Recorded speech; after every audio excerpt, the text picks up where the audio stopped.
மசால் தோசை அப்படின்னாலே கர்நாடகா ஸ்டைல் மசால் தோசை தாங்க ரொம்ப நல்லாயிருக்கும். மேலே தோசை பார்த்தீங்கன்னா நல்லா மொறுமொறுப்பாக இருக்கும். உள்ளுக்குள்ள மசாலா பார்த்தீங்கன்னா பூரி மசாலா கிடையாது. இதுக்குன்னு தனியாக நம்ம மசாலா செய்யணும். ராமேஸ்வரம் காஃபே அப்படின்னு சொல்லுவாங்க பார்த்தீங்களா, அதிலலாம் இந்த மாதிரி தோசை தான் செய்கிறாங்க. அது இது கூட கர்நாடகா ஸ்டைல் சாம்பார் வச்சு சாப்பிட்டிங்கன்னா அல்டிமேட்டாக இருக்கும்.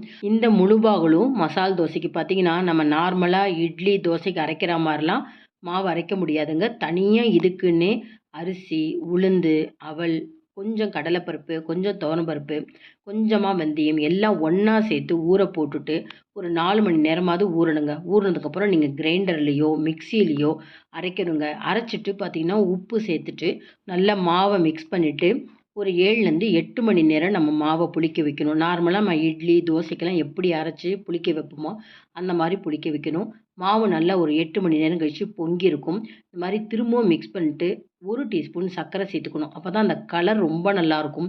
அந்த கடலை பருப்பு, துவரம் பருப்பு இந்த மாரி சர்க்கரை போடுறதே நல்லா கோல்டன் ப்ரவுன் கலர் வர்றதுக்கு தான். தோசை போடுறதுக்கு முன்னாடி இதுக்கு ஒரு மசாலா தயார் பண்ணிக்கணும். முக்கியமா இது பூரி மசால் மாரி கிடையாதுங்க. ஒரு பொரியல் மாரி இருக்கும். பொடி மாஸ் மாரி இருக்கணும். தோசை போடுறதுக்கு முன்னாடி வெண்ணெய் எடுத்து வச்சுக்கலாம். இல்லன்னா நெய்யும், எண்ணெயும் கலந்து வச்சுக்கலாம். இரும்பு தவா இல்லைன்னா நான்ஸ்டிக் தவா எது வேணால் வச்சுக்கலாம். ஹோட்டல்ஸில் போடுற மாதிரியே நம்ம மசால் தோசை போடலாங்க. பாருங்கள், இப்போ நான் இரும்பு தவால போட்டு காமிக்கிறேன். மாவை நல்லா மெல்லிசாக ஓரங்களில் தேய்ச்சிக்கணும். நடுவில் கொஞ்சம் திக்காக இருக்கணும். கொஞ்சம் வேகணும். கடைகள்லாம் பார்த்தீங்கன்னா ஹோட்டல்ஸில் ஒரு 10 டீஸ்பூன் நெய்யோ எண்ணெயோ இல்லை வெண்ணெய் நல்லா ஒரு 50 கிராம் வரைக்கும் சேர்ப்பாங்க. நான் ஒரு 3 டீஸ்பூன் எண்ணெய் தான் சேர்த்துருக்கேன். ஓரளவுக்கு நமக்கு இந்த தோசை வேக ஆரம்பிச்சப்புறம் நல்லா இட்லி பொடி இருக்குது பார்த்தீங்களா, மிளகாத்தூள் அதை சேர்த்துக்கலாம். இல்லைன்னா நீங்கள் ரெட் சட்னி அரைச்சிருந்தா அதை நீங்கள் தடவி வச்சுக்கலாம். அந்த இட்லி பொடி நல்லா எண்ணெயில் மிக்ஸ் ஆனதுக்கப்புறம் இந்த மாதிரி நம்ம தயார் பண்ணி வச்சுருக்கிற மசாலா அதையும் சேர்த்துட்டு நம்ம மடிக்கிறப்ப காமிக்கிறேன் பாருங்கள் எந்த அளவுக்கு ஒரு கோல்டன் ப்ரௌன் கலரில் இருக்குன்னு. இந்த மாதிரி முழுபாகுல மசால் தோசை வீட்டிலேயே செய்கிறாங்க.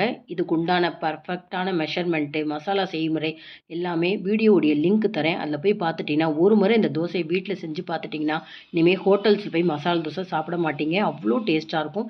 இந்த வீடியோ பிடிச்சிருந்தா லைக்ஸ் கொடுங்க. மறக்காமல் என்னோட சேனலுக்கு சப்ஸ்கிரைப் பண்ணி எனக்கு எப்போதுமே சப்போர்ட் பண்ணிட்டே இருங்க.